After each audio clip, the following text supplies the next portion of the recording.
I can't do them upside down. Happy New Year, wrestling fans, and welcome to the latest edition of Reliving the Extreme, an ECW podcast. And I am Nate Maxon, your host, joined, of course, by my brother Aaron. Hello. And our friend from ECW, Mr. Chad Austin. Hi guys, Happy New Year's, Happy Holidays. You can't see it, everybody. Chad's camera is sideways, so he's Stranger Things or something. This week's show, we are going to be discussing the episode of ECW from July the 6th, 1993. Another, as we always say, another doozy here this week. Well, I mean, can we start to agree that clearly that they're running out of canned footage? Absolutely, yes, they are. And they're really going to have to start. I mean, for lack of a better term, thinking outside of the box. Like they're going to have to do something more. Because when they start having matches, it's the main event of the show today that we'll get to later. But the join in progress. Doesn't that just lead you to believe that they don't have nothing else to show? It reeks of indie-rific, if that makes sense. It's just, and so does Chris Michaels, but we'll get to that later on too. Anything you guys want to talk about before we dig into the show? Anything going on out there? Anything on your mind? Well, I mean, I just want to say, my heart goes out to John Huber's family. Absolutely. Great big loss. I mean, I don't know. I never knew the guy. My buddy knows the guy. He worked with him in AEW, worked with him in Ring of Honor, and he told me that this is what he said. And for him to say this to me, that I've been friends with him for over 30 years, he said that one hurt. Mm-hmm. Yeah. Well, and then then I was like, you know what? Then if that hurt for you, then that definitely hurt for me. And right. I mean, I've never heard anything negative about the guy. I always heard positive things, that he was a great guy and a team player. And, I mean, and I was a fan, when originally the Brody Lee days, and then through watching them kind of misuse him in WWE and hoping with AEW, maybe he would finally get his just due. But apparently, obviously that didn't. How many times, I don't know if you guys listen to Cornette, but how many times have you heard Cornette go through a AEW review and then he yells out, "Where the fuck is Brody Lee?" Yeah. He is in the witness protection program, right? Mm-hmm. Yeah. How many times? I mean, that's exactly what Cornette says. I'm not paraphrasing. Mm-hmm. He says it every time. And that tells you if Cornette is shitting on a company and he's begging, can you just bring this guy out? Yeah. Yeah. Yeah, one guy that's credible at least, out here. That speaks volumes of the guy's integrity. And like I said, I didn't know the guy. My buddy knew him, and for him to know him, and the guy that knows him is going to be at my wedding, so he's that good of a friend. Mm. So yeah, he said, yeah, that was a big one. And it sucks, man. And the same my same feelings go out to Danny Hodges' family, although I can't believe any of them are still alive. But Jesus, maybe his grandkids might hear this. Two great guys in the same day. It was a real bummer. And then I went off on a rant. I know, a drunken late night rant on the We Can't Wrestle page about just you see tribute posts or whatever to Brody, and then when I see the people in the comments trying to take his death and talk about shitty companies, whether it be AEW or WWE, it's like, for 5 minutes, can you just put your stupid wrestling rivalry to the side and respect a guy's memory? God. Honestly, I didn't even see that because I didn't look for that. But yeah, it was like that. That really happened. Yeah. Yeah, I saw it on quite a few different pages. What, they put company versus company together or something? Yeah, like in memoriam of the wrestler, instead of just talking about the wrestler, talking about, WWE shit the bed on that guy, or he was in lame ass AEW. It's like, for a post of this nature, do you really have to bring that crap into the mix?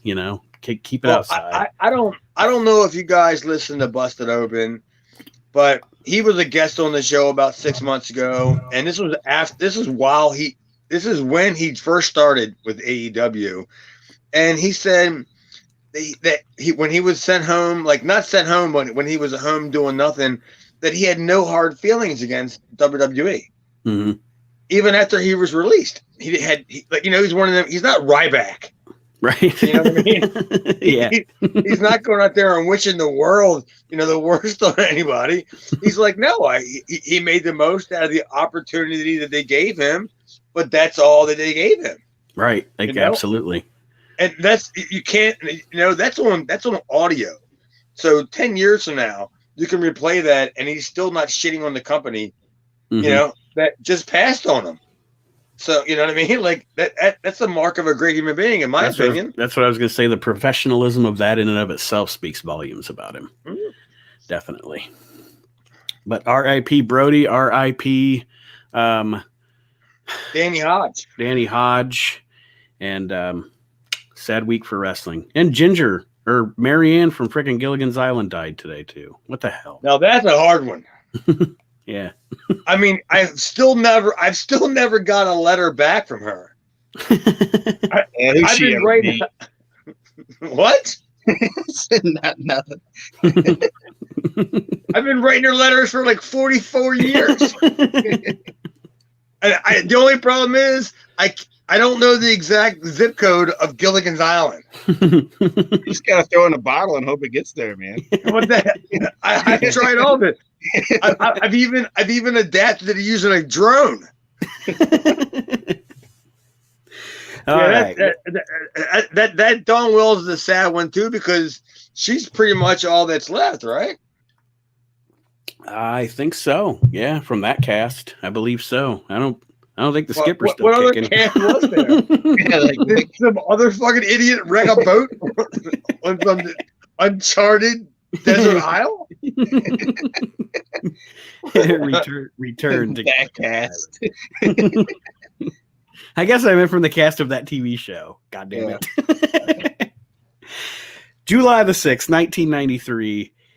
And we start the show off, as we do every week, with Sweaty Sully and Paulie and Todd Gordon. This time Todd Gordon's kind of giving Paulie the stink face while he's talking, giving him the stink eye.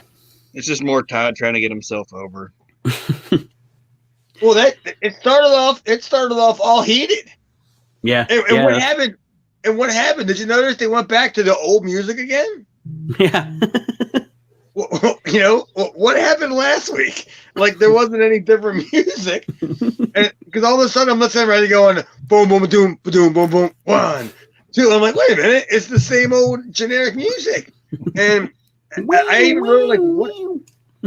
Yeah, what happened?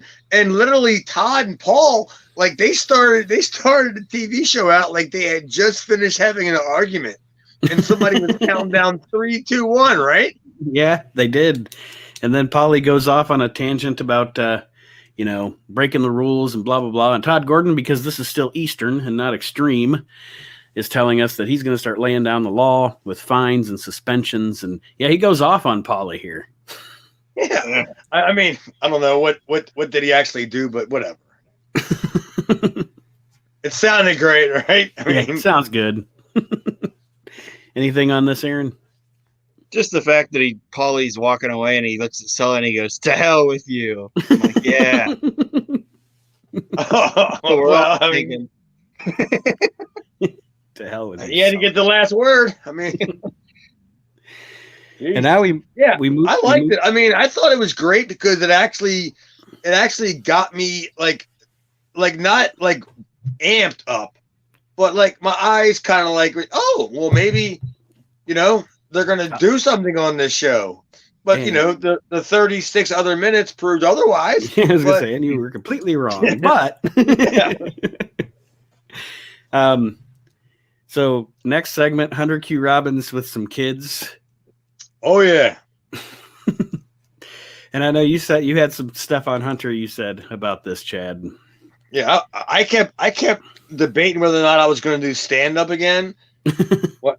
But after seeing Hunter Q. Robbins with kids and a promo, and with I think Sal Balomo was involved, and then the Super D's, and Hunter Q loves kids, and the Super and the Super D's admitting that they love kids. I'm just thinking like something. There's a reason why Hunter Q ain't there anymore. No, Wild Sal's fucking sick lifestyles rubbing off on the Super D. I wrote down is the only way to get. Do they think the only way to get babyface reactions in this promotion is to say you love the kids? Because that seems to be what they try to do. Everybody loves the kids. I don't remember exactly who it was. God, I swear to God, I can't. Maybe it was Gary the Pitbull. But we used to joke about that promo all the time. Like the kids. You're doing it for the kids. And you know what I mean? Like you're talking about ECW. And the little girl's like, I'm Super Destroyer number 1. Yeah. I love the Super D, the 100 Q standing around with all his kids. I'm just like, somebody better call this guy probation officer. Because they got him on film with like all these kids around him, and he's saying how much he loves them. Making them say they love the D's. It's like, this is bad. You're right, Aaron. Exactly right. They love it too. They love the Super D's. Jesus. Yeah. The wrong kind of extreme here. I almost want to think they're black.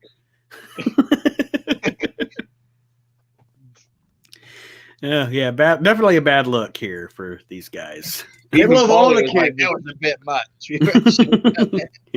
Now that I've taken over, we're scaling back on that. Does anybody else think one of the? I mean, obviously it's not. But does anybody else think one of the Super Destroyers talks like Jody Hamilton? I bet you that's Petrucci. Like every time I hear him talk, if I would close my eyes, I would think it was Jody Hamilton. And by the way, going back to the Super D's thing, I have a feeling. I mean, I'm not 100% positive whatsoever, but I think the kids. I think they were Sandmans. Okay. I mean, I do remember Sandman's kids being around, and don't let me think that. Don't let me insinuate anything about the kids and this. You know what I mean? But I think the kids were hanging around because Sandman used to show up in a van.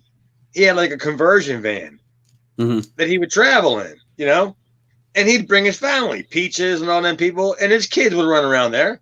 And I could totally see where they just grabbed his kids to be, put them on camera. Yeah. Yeah. Now, was this van the same van that Paulie likes to lay down in, or no? It was a real conversion van. Okay. It wasn't the Astro van that held everybody. The 4-seater that had like 10 people in it. And now we get a promo from Hunter talking about the upcoming tag title match that we're about to watch between the Suicide Blondes and the Super Destroyers. And at first I thought, not knowing how the match was going to turn out, I thought Candido's in the promo and Michaels is in the match. Oh yeah, that's in my notes. Now knowing how it ends, but yeah, I mean this promo was there. I don't even know what else to say about it. Well, it was billed as the belts versus the mask, right? Yep. Yeah. And I could have swore we've already done 2 or 3 shows where they've already exchanged belts. And the Super Destroyers already lost their masks. Like I can't believe we haven't gotten there yet. Like I'm going, how much longer are they going to do this? And I literally wrote like, good Lord. And then at one point, Jay Sully was talking about which and that was Super Destroyer number 2 was in the ring. How does he know? Which Super Destroyer it is. They're supposed to look exactly alike. Yeah, but it's Super Destroyer number 2. Like he was emphatic about it. Yeah, I don't know. I just wish they really can't get Sir Christopher Michaels. I'm at a loss for words. To say like some of the things that I watch him do is just he's not good. Like, I don't know. I've never worked in the ring, but I can watch this guy and think he's not good. He's just not good. It's his bumps. He's very awkward. Yeah, like the infamous spot where they bring you in the ring the hard way. Mm-hmm. Well he like flips over too far. Where he like lands on his ass. And then like you give him an elbow off the ropes, and he lands like he doesn't like land on his back. He lands like on his legs, like he just crumbles. And it's just like, wow, who taught you how to bump? He's not selling the bumps properly, and it looks poor, and it really does just affect, because I mean, Hot Body's a much better worker than Sir Christopher Michaels, mm-hmm. But whatever. Yeah, but I agree. When they were putting that match together, somebody should have said, Hot Body, you should be the guy that's taking the bumps. Because Chris Michaels, for Christ, that's who it was, right? It wasn't Candido, right? No, it's Chris Michaels. There's two things in this match that Paulie says. For one, he says that Todd Gordon's very angry lately. He's starting to look like Vern Gagne. Oh, yeah, I heard that. And then there's also a point where Paulie claims that one of the Super Ds went low on Sir Christopher Michaels, and Sully says, "Oh no, it was his upper thigh," and he goes, Paulie goes, "Well, I guess it depends on how big of a man Richard Michaels is." I thought that was kind of funny. But as far as the Vern Gagne line went, I totally heard it. But my joke was he was like angrier than Vern Gagne going to the bank in 1993 to deposit money, because I heard the joke, but I didn't know like what the joke was. So I just automatically put 2 and 2 together. And I was like, oh, it must have been him going to the bank with no money kind of thing. But no, I didn't hear the Big D reference. Yeah. And they are the Super Ds. Yeah. The end of this match is fucking terrible. It's awful. It's stupid. They're gonna do a switcheroo with a guy with short blonde hair and a guy with long blonde hair, and a guy with short tights and a guy with long tights. Yeah, it's fucking trash. Yeah, I wrote confused. I don't know. Like, I wrote new champs. I don't know. Confused. And that goddamn small package was fucking terrible. It goes back to our whole entire discussion about how these matches aren't booked for television properly, Mm-hmm. They're not laid out with the structure of, hey, this is what we're building towards. It's just that this is what we got, and believe me, we're going to get more. This is what we got, so we have to work with this. But I don't understand why it wasn't thought out, just a little more. Well, like I said, the entire trying to do the switcheroo at the end with 2 guys that look nothing alike. It's really different. And it's so stupid. They should have had Sal Bologna run in. And the only way they could have made it worse if it was like JT Smith. Yeah. No, they would have had Sal run in, and then Hunter Q would have came in and rolled Sal out of the ring, and then JT would have ran in and rolled Hunter Q out of the ring, and then it would have been Big Val Puccio. I mean, it really was like, what is going on? Because the referee, it's not his fault, and I'm not going to blame any of this on him. He saw everything. Every bit of it was going on. It looked like he was at a sports bar watching multiple TV screens of his favorite team, because he was just standing around. Was it Finnegan? Was it Larry? I think so. I think it was Finnegan in this match. Yeah. He was standing around, looking around like he's just going like he was directing traffic, like somebody should have gave him one of them reflective vests. Like he was trying to tell people like what to do. Like, am I in the way? Yeah, it was like was it you, Nate, or you, Aaron, that said it was just a mess? Both of us, I think. I think it's a consensus. This was a mess. Yeah, it was a mess. It was completely a mess. And with this match, we have the Super Destroyers are once again the ECW Tag Team Champions. Yay. And then we get a Sandman promo talking about his upcoming match with Ivan Koloff, in which he says he respects Koloff like people in the Louvre respect the Mona Lisa. Yeah, I don't think I even heard that. Yeah, I mean, I'm just gonna go with whatever you have to say about this.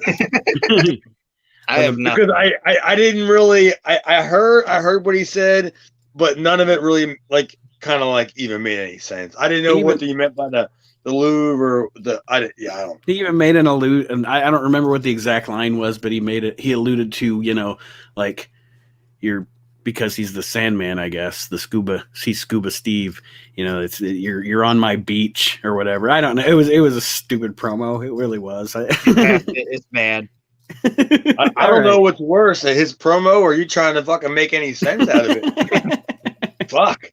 At the end of the day, I have no idea what the fuck the guy's saying. I've heard Jim Hellwig promos that made more sense. Oof. Now we go into that's getting towards now we're starting to get into we just got to figure out what we're doing here. Yeah. Well, and I'm just waiting for that. I'm waiting for that moment.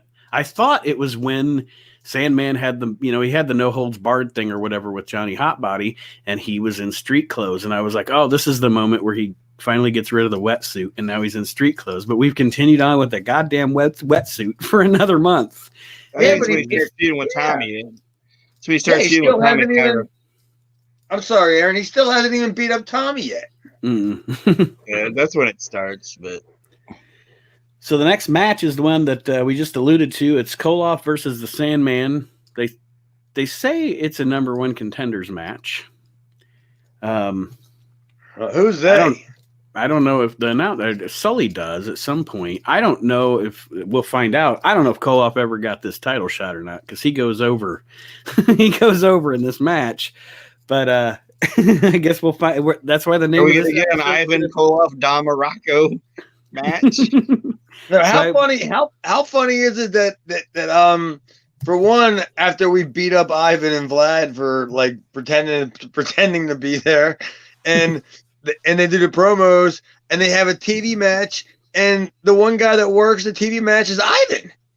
You would have thought that he would have been the representative for Vlad, right? Yeah, you would think. Because so. you would have thought that he was auditioning Vlad to get a job, but it's like Paulie must have saw Vlad and just said, "No, we want Ivan."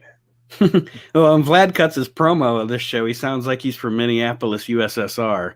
Is that a boat?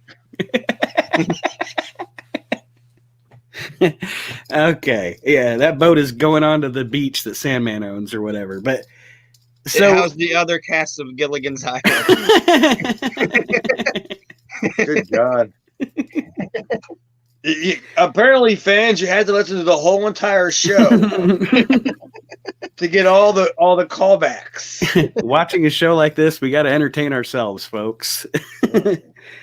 Koloff and Sandman. I mean, the match isn't terrible. I don't know. It's not great, but it wasn't. It didn't. Shit the bed like I thought it would. And like I alluded to the last show, I really do think that Paulie is an Ivan mark. Because during this match, he puts Ivan over really strong, just like he did the last time. And like I said, probably from being an MSG kid. This is just to get This is just to get the green whatever Rockin' Rebel threw in Peach's face out there. That's all this is. I can see that Paul is like an Ivan mark. just from the Northeast. Mm-hmm. And, I was watching some old WWE stuff. Whatever's on the network, with an All American or All Star. Yeah, All Star. If you go on YouTube, you can find a guy who uploaded a whole bunch of championship wrestling. Okay. It's the other show, and Ivan's on there. I'm like, yeah, Paulie was there, and he probably knew Paulie. And Ivan was. I've never had a bad altercation with Ivan. I like him as much as I don't like Nikolai, which is a great thing because I love Ivan and I don't like Nikolai. But yeah, Ivan, you figure at 1993, why wasn't he pushing, Vladimir? Right. Why wasn't he the second? Yeah. And he, at his advanced age here, it makes sense. That would make the most sense. I don't know. Maybe they thought, well, we'll put the guy with the name in the ring. I don't know what their thinking was. Or maybe Vlad was with him because Ivan couldn't drive at night. Well, maybe they also haven't watched any of their other recent shows. Maybe they haven't watched Jimmy Snook against Tommy Cairo, since whatever May. Why will we continue to put the old guys with the new guys when they do absolutely nothing? But I have an absolutely better reason why they would do it. Let's take all of the old guys, put them on one team against all the other guys. Because isn't that what was next? That is what is next.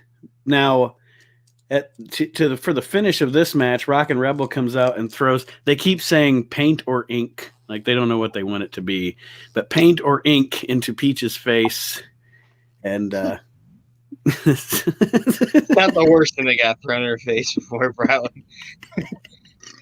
Yeah, I hate to know what it really was, but this is rough, and we move on now. Stevie. Hold on. I'm trying to this segment made me laugh. Okay. Stevie Wonderful is interviewing Hunter Robbins and Todd Gordon. And Hunter Robbins is pissed off because of this title change thing. Hunter Robbins does all the babyface authority figures work for him. Gordon doesn't have to goad him into any stipulations. Gordon doesn't have to work him. Like Hunter just volunteers all the stipulations that are going to fuck him. I'll tell you what I'll do. Yeah, we'll leave. You handcuff me to Palomo. Yeah, he's volunteering it all. I'll change your oil. What do you want? I mean, I'll work weekends at your all jewelry store and all your remote controls. Well, I'll do whatever you want. Yeah, I mean, Hunter Q. This clearly has to be, because I think I debut around September, and we did a thing with Hunter Q, and that was pretty much his swan song when he had to work with me, and you can just see that that Paul's either trying to find something for the guy, or he's just realizing that a manager of that type is just there's too many of them. We can't have me and we can't have you. Yeah. So yeah. It's sink or swim, and I work here. One of us has to go, sir. Yeah. Yeah. And I have the van. So yeah. If you want, I can transport you and all your bad breath to the nearest bus stop, sir. You just have to hold your head out of the window. Yeah, the Windstar don't come equipped with COVID masks. Yeah, that 6-man. I never even thought it was a 6-man. I thought it was an 8-man. I literally thought that the Cryon thing before they came. Yeah, the thing on the screen before they went to commercial before this match said 8-man tag action next. Oh, okay. So I'm not. So that's stupid. No, like when they did the introductions, I was like, well, where are my other two guys? Not that it matters, but the match that we're alluding to has Don Morocco, who works very, very little in this match, Eddie Gilbert and the Dark Patriot against our old friend Glenn Osborne, Tommy Cairo, and Larry Winters. Jesus. I think Morocco spends all of 33 seconds in the ring in this match. Good. Yeah, I saw Morocco. He dusted off his boots. Like that ring must have been like locked. The ring apron must have been locked away in some ring truck for months. Because all he was, if you watch, all he's doing is standing on the ring apron, just wiping off the bottoms of his boots. But he never did anything. I think he came in, gave Glenn Osborne a body slam, and then tagged back out to Gilbert. Like that was the extent of his participation in this match. Well, let's just say that thank God Doug Gilbert was in that match. Because he did most of the work. Eddie worked and did bumps and took a bunch of shit. But clearly that was a match to show, the highlight Doug. And I get it, but again, you're killing your local talent. And what are you going to come back with the next month? You just took 3 of your guys. 2 of them might be there next month. 1 of them won't be. 3 other guys, you need them next month. Mm-hmm. And you end up beating them again. Why couldn't one of the guys snuck up behind Sleepy Morocco?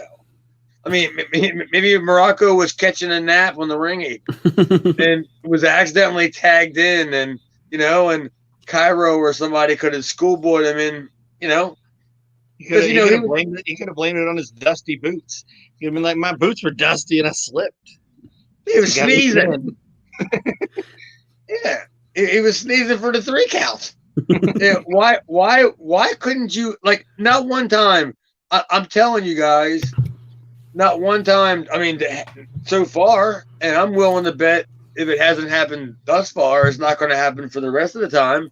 Not one time does Gilbert put over a local guy. No. I'm willing to. I'll wait. We're doing the show every single week anyway, but you know what I mean? Why wouldn't he? That's not the way Lawler would book a territory, Mm-hmm. Mm-hmm.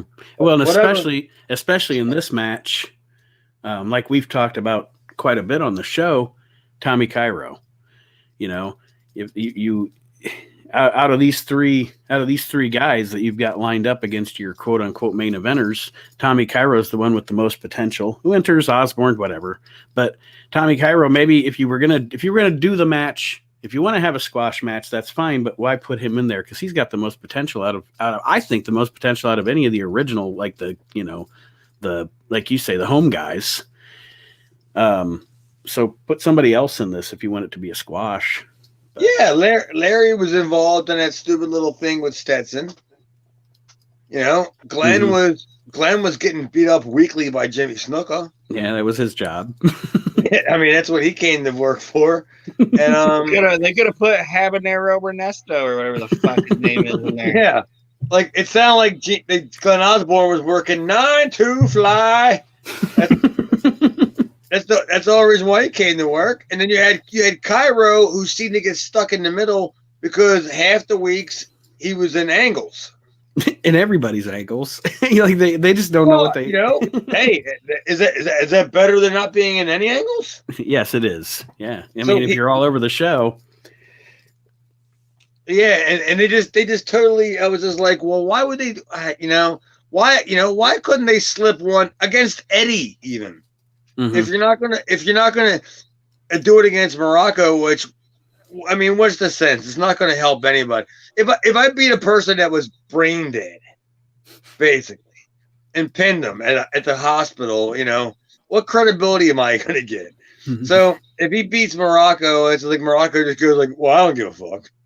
Yeah. But if he beats the guy who's walking out there and is claiming he's the king of Philadelphia, and how many times has Eddie Gilbert gotten rolled up? Jesus. You would think that guy would come up with a fucking a defense for that by now. How many times somebody's rolled him up from behind?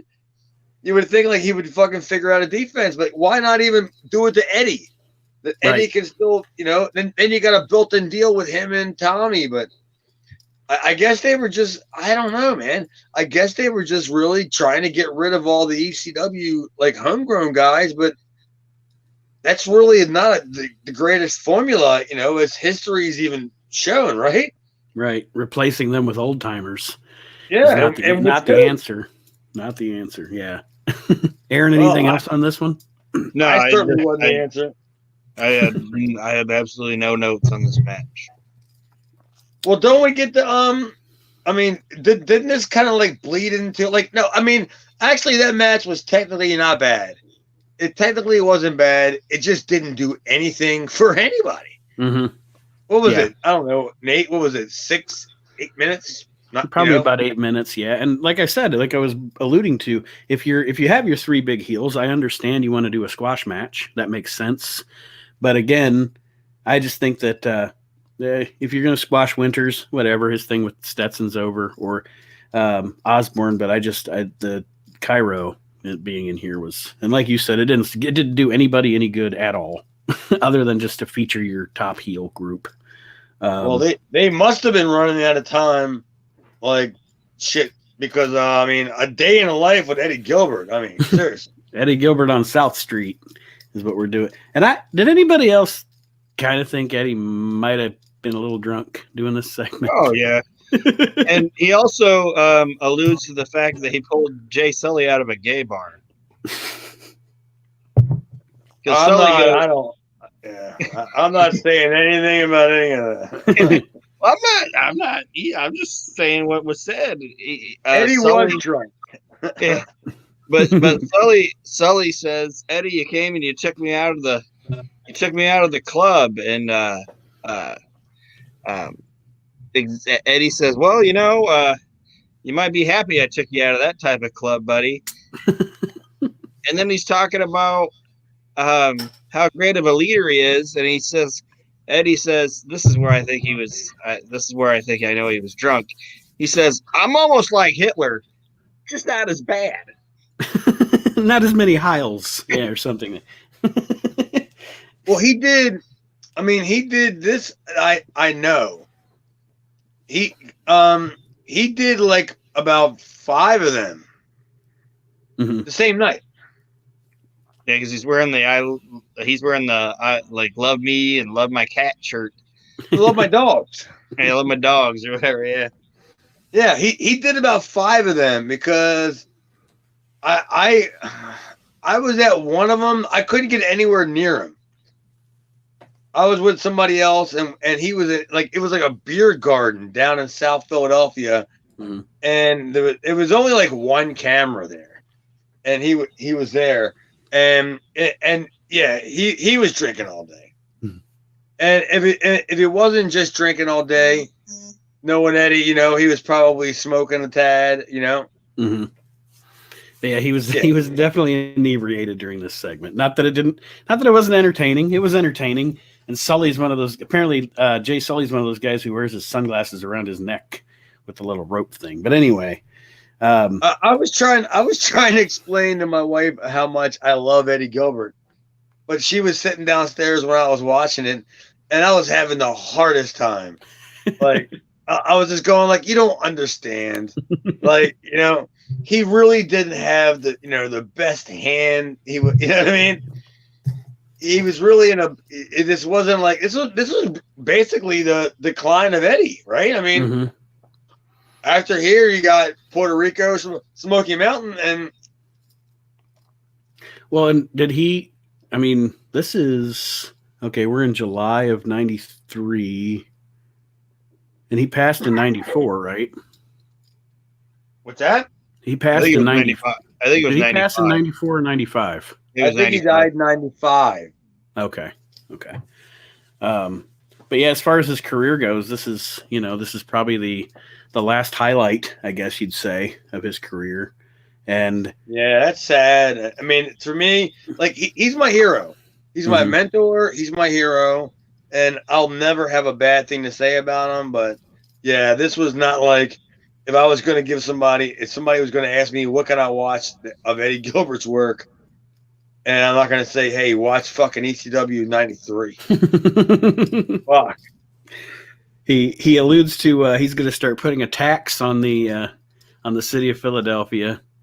I think he talks about Robin Hood, but he's definitely a couple sheets during this promo, and it is what it is. Yeah, he's compared himself to the sheriff of Nottingham and Hitler. Yeah, that's what it was. Yeah. Well, go figure. He's Nottingham and Hitler. Scooping himself up there with all the great heels, and he's sitting in like a some kind of carriage, and Jay Sully's just like, Jesus Christ.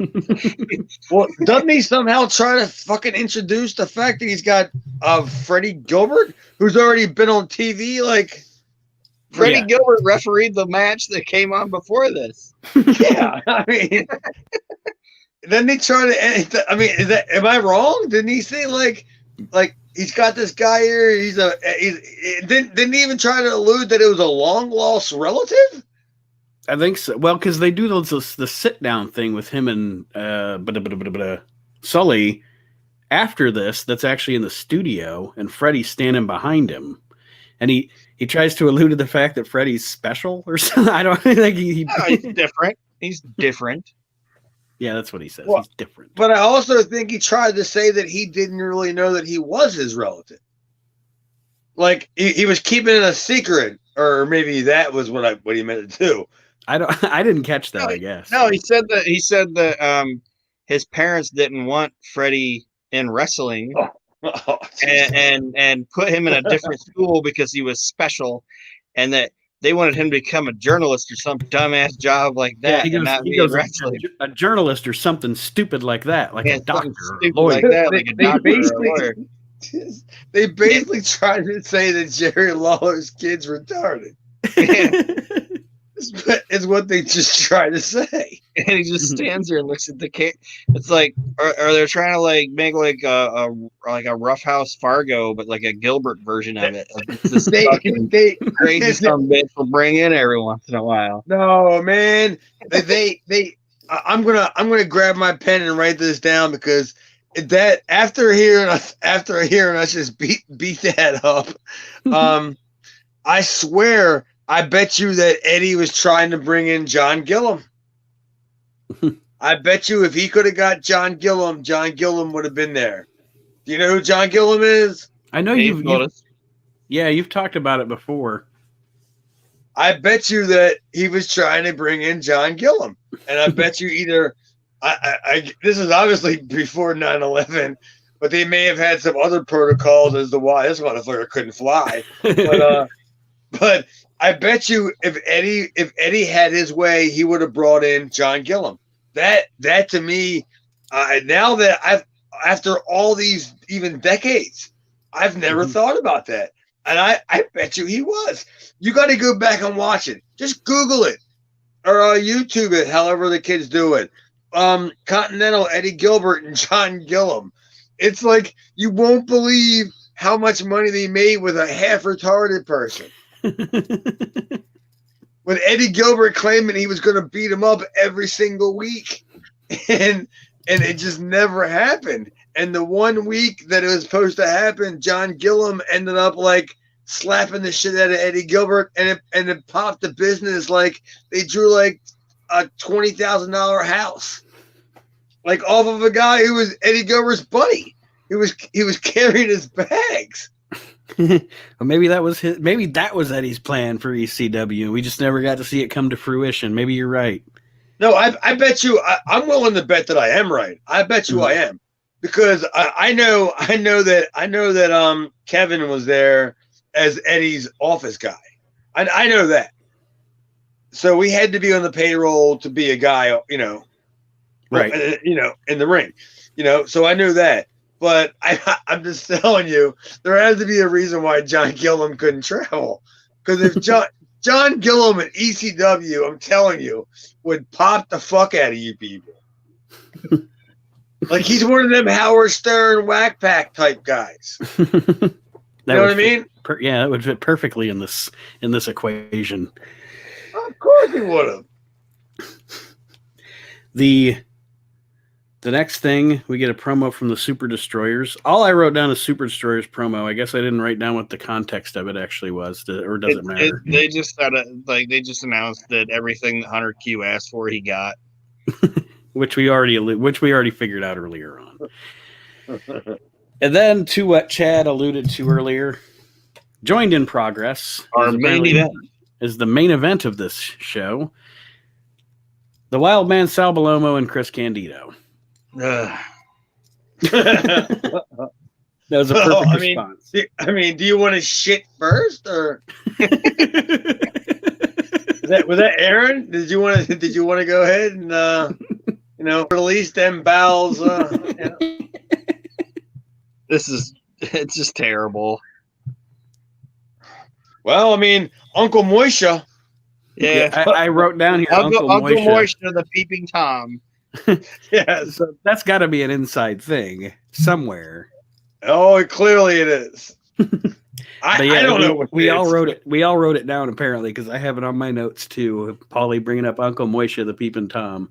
He says Peaches is all right though. Well, not all right. She's blind. Oh, is that when Paul took the phone call? Uncle. You ever noticed Paulie Dangerously's phone automatically connects to everyone without it their phone having to ring first? Because Paulie just dials a number and starts screaming, and the phone never actually rings. I think he has a different phone every time you see him. I think he had a white phone and a black phone on this episode. You're right. It didn't ring. He just goes, "Oh, I got a phone call." Yeah, or he punches the numbers in to make a phone call and then just puts it to his ear and starts screaming like it does. The other person's phone doesn't even ring. Paulie's phone is so important. But yeah, Uncle Moisha gives us an update on Peaches, and apparently she's blind. So, wow. Set the world on fire with this information. She had milk, paint, butter, oil. I don't know. She had something thrown in her face, and she's blind. And less than 45 minutes later, somebody calls Paulie to tell him that she's blind. Butter, I love it. You know what it was? Who the fuck knows? They have no idea what it is, but yet when she was going to the hospital and she's filling out her information, they asked for a person of emergency contact. She wrote Paulie.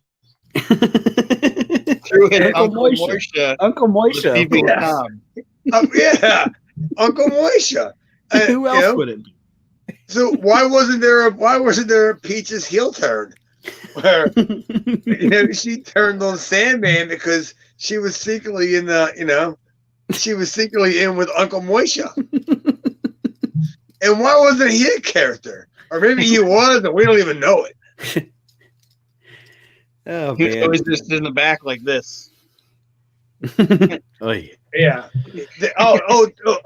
Did you guys see there was a great clothesline during that Bellomo Candido match where I know you guys aren't workers and it's kind of sometimes it's a little more difficult for you guys to catch like mistakes.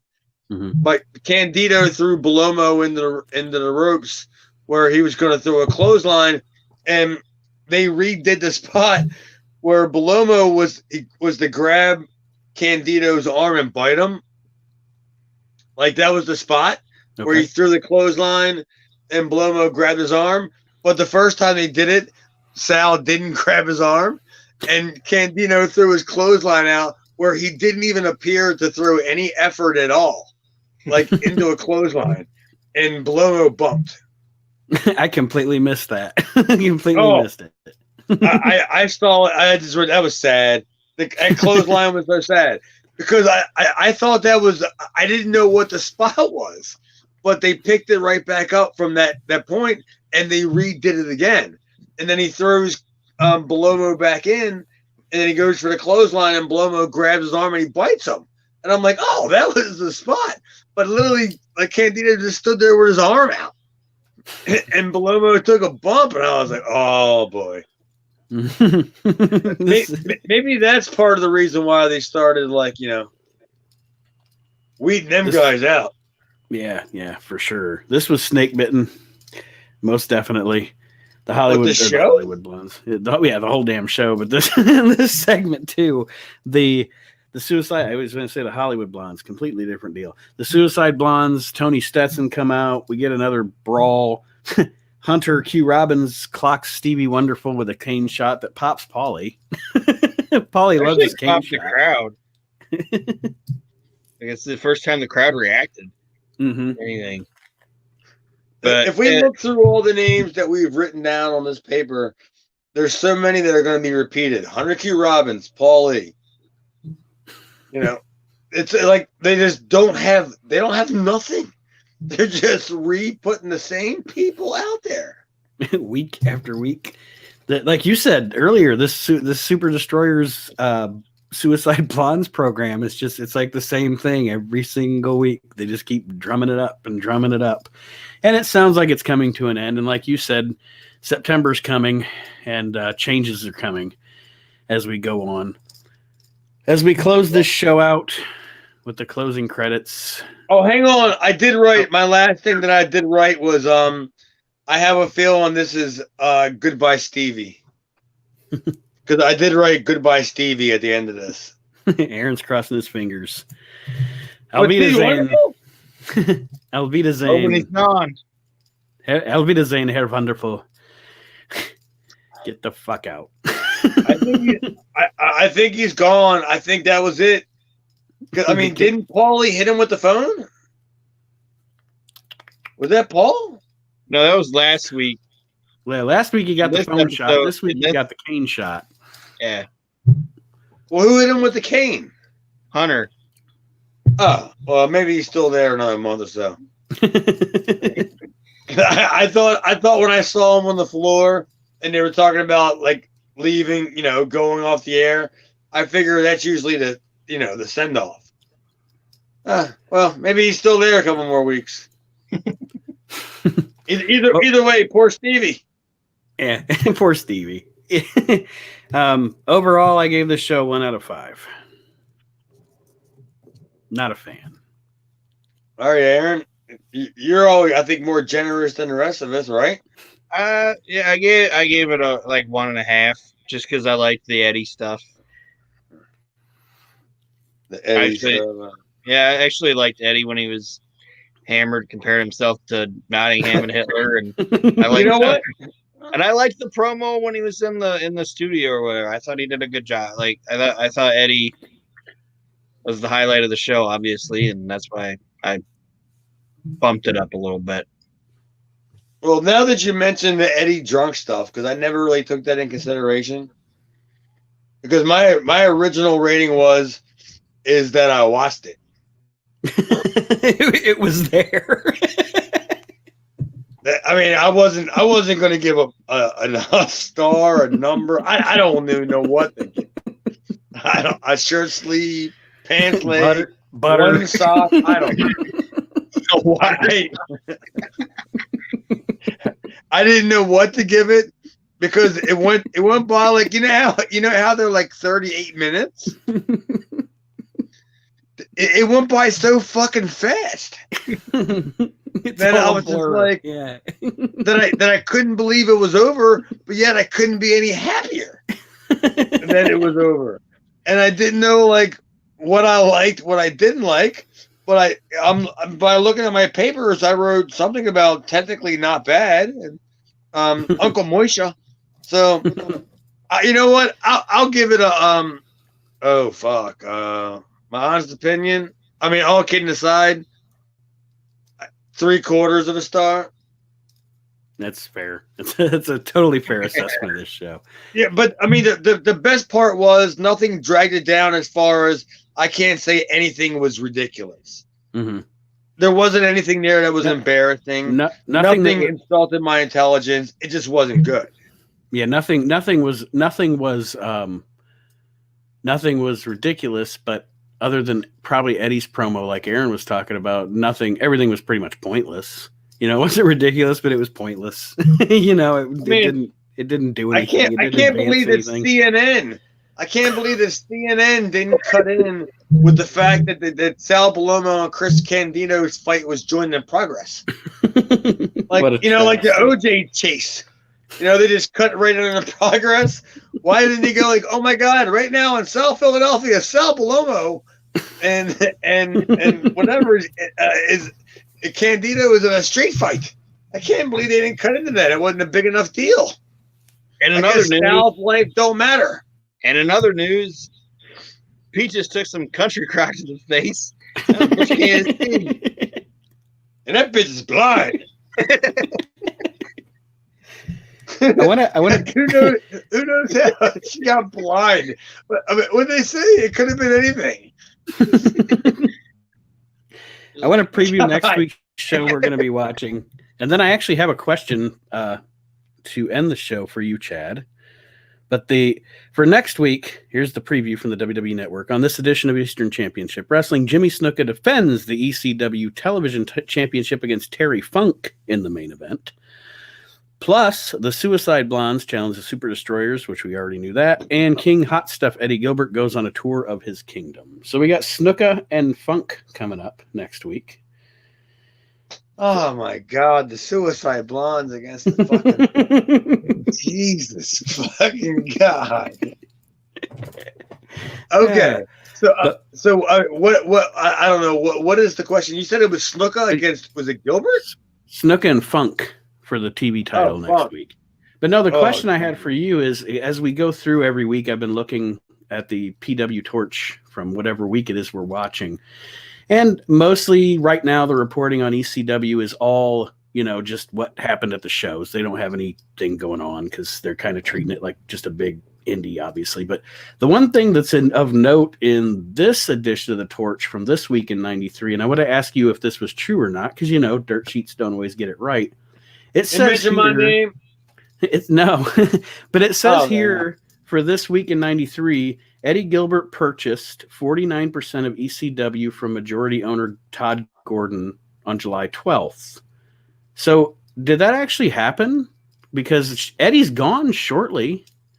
So did he actually purchase a bunch of the company and then leave, or I don't know. I'm asking. If I had to guess, I believe I heard this one time, and I mean, this is not something that I aspired to look out for, or I set out for. I don't think there was 49% of the company. I don't think there was. I believe I heard you said 49%, right? Yeah, that's what they have in the Torch here. Yeah. Okay, I don't believe there was. I believe the 49% was just a made up number. Just if I had to guess who made that number up, it was probably our fearless leader that led ECW into the future. After that, I think it was a way to get. I think it was a way to get Eddie out, because I do remember like a little bit of like stuff in the locker room about like different people like getting involved kind of thing, Okay. Yeah. And then I heard Eddie's name, and Eddie didn't have the capital. Eddie didn't have he didn't have any means to buy the company. Mm-hmm. He didn't have any backers. Todd was the backer, and Todd, if he was buying 49%, Todd owed 51%. So there wasn't no way that Eddie could have bought that, because Eddie was on a salary, But I think that was all fabricated, and I think that Eddie was sold a bill of goods on that, and much like everybody else that ever dealt with the the fearless leader of ECW. Like, I want you to go pick up this guy from the fucking airport. What's his flight number? It's 675293. Well, there's 9 numbers in his flight number. Well, make them up. Oh. You know what I mean? Yeah. That's what I think, and that to me, I always thought that was fucked up, because I thought Eddie and Paul were together, were geniuses. They were geniuses. They were geniuses. And if you go back and watch Continental Wrestling from 1988, I've never seen a territory more revived from the deaths of how a territory was killed than Continental was when Gilbert took over in like 1987, late 87, 88, and brought Paulie in. I mean, you would see they were drawing like go look on any network or any YouTube thing, and you see Gordon Soley doing commentary from the Boutwell Auditorium, and you see empty seats, with Wildcat Wendell Coley, and he's doing a suplex, and you watch it and you see the empty seats. I was a kid watching it, and I'm like, wow, this looks cool and all, but why is there so many empty seats? Mm-hmm. But when Gilbert took over and he did the stupid stuff with Pez Watley even, and the John Gillum stuff, Austin Idol stuff, it's like you won't believe, like, that old saying about chicken salad and chicken shit? That was it. Mm-hmm. Eddie Gilbert made chicken salad out of chicken shit. He made Pistol Pez Watley's retarded Sonic star. Like, he slapped him on TV. Now it's starting to go ahead. This is stuff I've never seen, and you make me so intrigued to watch it. I have to. He did like after he beat up John Gillum, like he had a $10,000 check for anybody that could beat him, and he kept doing it and doing it and doing it, and he brought out the John Gillum, the retarded guy spot, and then after he did all that, he did a spot with Pez Watley when he was Willie B. Hurt, and he brought his son out and he called his son retarded, and he slapped him. Like go back and watch that. This is like 1988. You're like, how the fuck are you getting away with this shit on TV? and the funny thing is I don't know who owns the tapes of them. The last person that I knew that owned the copyrights to them was David Woods. And David Woods, as far as I know, was just some money mark that just bought a bunch of fucking shit. And goddamn, I would love to get the fucking copyright to any of that stuff, because that was after the Fullers. That was like years after Welch gave up. Stud. After Stud gave up on Continental and all that shit. And it was basically just a name. And it was some of the best stuff ever. They brought back Mr. Olympia, who for some reason in 1983 was bald. And then in 1985 he had hair. And he still wore a wig. I mean, he still wore a mask. And he would take his mask off, but he would have hair. And it was like, wait a minute, 4 years ago you didn't have any hair. Oh, dude. You guys, I mean, if I can give you guys any sort of homework to go back and watch Continental like 1988, man. It shows you. It kind of gives you a little bit of insight as to what Gilbert was thinking about in ECW, because we go back to how he's doing as much as he can with nothing. Like what he has. We keep bringing up John Gillum or the retarded Willie B. Hurt kid, and Donnie Allen and, people that he's doing stuff with that he don't have anybody else to do anything with. That's why we got the Super Ds and the Suicide Blondes in this never-ending saga. Let's go. Well, I don't know what tag team is the Make-A-Wish team in that fucking match, but fucking one of them got to fucking go. I mean, somebody's got to go. Something's got to give. The best part about the whole entire thing was that Candido hurt his arm, and the fact that they tried to get him as far from that fucking match as possible. Yep. They carried him out of there, and he probably said, "Look, we got things for you. Don't worry about it. You're no longer associated with this garbage." Yeah. Yeah, pretty much. All right, Chad. Any parting words for our listeners this week? No, I just can't wait to do next week because it can only get better. We'll have Terry Funk next week. That's a positive. And don't forget, please everybody. Tell me he's not gonna be using his front loader. Oh my god. All right. And of course, you can check Chad out on Twitter and Chad's Video Vault, of course, on Facebook. Aaron?